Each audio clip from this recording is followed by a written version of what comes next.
নমস্কার বন্ধুরা, আজ আমি দেখাবো আপনাদেরকে পিটুনিয়া। এটি আমার একটি ডবল পিটুনিয়া। দেখুন, খুব সুন্দর ফুল হয়েছে। এটার দেখেছেন, ভরে ফুল হয়েছে। আমার পেছনেও অনেকগুলি গাছ আছে আমার।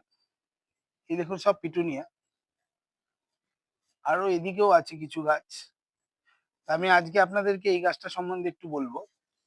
এই গাছটা ঠিক শীত যখনই পড়বে সেই সময় আপনাকে ছোট চারা গাছ লাগাতে হবে, যেটা থামপটে হয়। এই থামপটের গাছটাকে লাগানোর পরে প্রতিটা এই মাথায় যতগুলো, এই যে আপনাদেরকে দেখাচ্ছি দেখুন, এই যত মাথা আছে এই মাথাগুলোকে এইভাবে পিঞ্চিং করতে হবে। একটা করে পিঞ্চিং করলে এই গাছটা এরকম ঝাঁকড়া হবে। দেখুন, খুব সুন্দর ঝাঁকড়া হয়েছে। আর ফুলটাও খুব সুন্দর, একদম দর্শনধারী ফুল। এর জন্য আপনাকে কি করতে হবে, প্রতি ৩-৪ দিন পর পর আপনাকে একবার করে একে পিঞ্চিং করতেই হবে, না হলে গাছটা আপনার ঝাঁকড়া হবে না।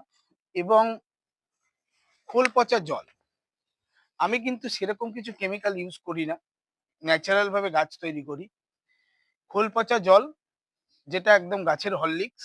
বাচ্চাকে যেমন আমরা সকালবেলা হরলিক্স দিই, আমি এদেরকে সকালবেলা হরলিক্স দিই। এই হরলিক্সেই এদের এই কামাল। আমি আপনাদেরকে অন্য সময় একটা ভিডিও বানিয়ে দেব যে আমার হরলিক্সে আমি কি কি ব্যবহার করছি এবং কিভাবে আপনারা ইউজ করবেন।